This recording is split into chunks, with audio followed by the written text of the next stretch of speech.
Is it okay to hug on the first date?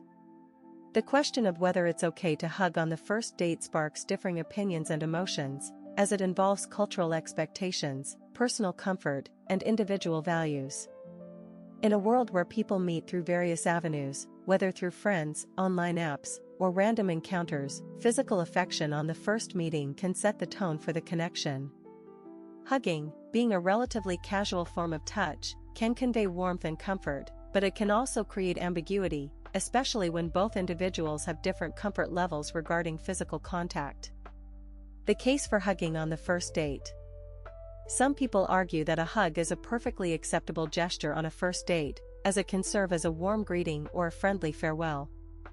In many cultures, a hug is viewed as a common way to greet someone, even for acquaintances, so it wouldn't feel out of place. For individuals who are naturally more tactile or expressive, offering a hug could convey friendliness and ease. It also bridges the gap between two people, offering a moment of shared connection without being too intimate or invasive. Psychologists suggest that physical touch, such as a hug, can trigger the release of oxytocin, often called the love hormone, which fosters a sense of trust and bonding. This simple act might help to alleviate nervousness and make the interaction feel more authentic. If the date ends on a positive note, a hug can serve as a nonverbal way of saying, "I enjoyed this," or "I'm open to seeing you again." Additionally, a brief, casual hug can signal mutual respect. It's a middle ground between a handshake, which can feel formal or distant, and a kiss, which might feel too forward for many on the first date. For some, it represents an appropriate balance that shows kindness and openness without pressuring the other person. When a hug might not be a good idea. However, not everyone feels comfortable with physical contact right away. For some people, especially those who value personal space or come from more reserved cultures, even a seemingly casual hug might feel intrusive.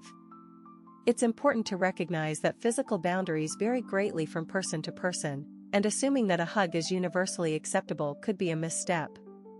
If the date didn't go well, or if there was a lack of connection, offering a hug might come across as forced or awkward.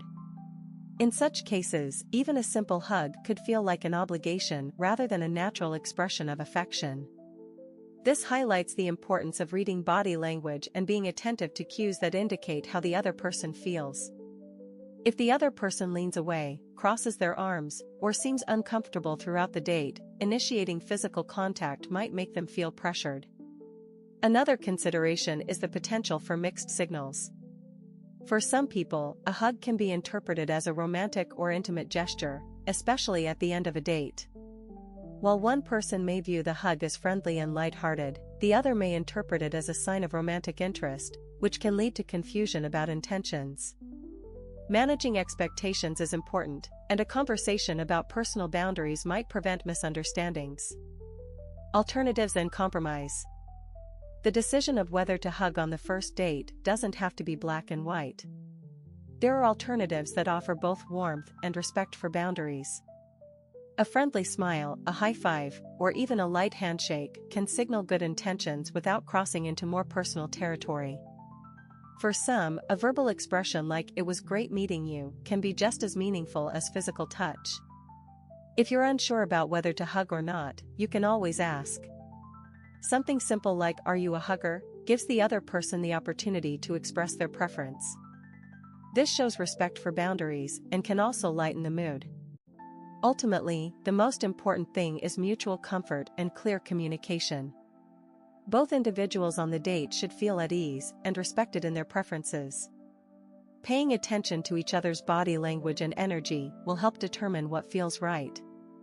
If both parties naturally lean toward each other at the end of the date, a hug might feel organic. However, if there's any hesitation or uncertainty, it's better to play it safe. Conclusion.